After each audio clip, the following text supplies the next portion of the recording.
this so versatile is the sheer range of colors. You have lots of vibrant pinks, purples, burgundies, then also some basics, warm browns, orangey brown, some good old neutrals, pigmented black. I was very impressed by the bright oranges. These are all hard colors to achieve or to find generally, so the fact that you have not one but three of those, that was very impressive. Even if you don't use some of these colors, because of the range of colors and tones, I think you would get a lot of use out of this palette. I know that a lot of those brighter oranges might seem a bit avant-garde or red carpet more than actually useful, but they can work really well to transform a look.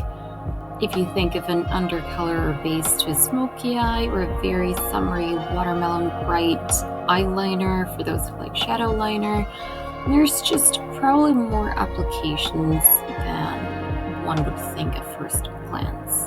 So I hope you enjoyed this video. Thank you so much for watching, and I hope you will subscribe so I can see you next time.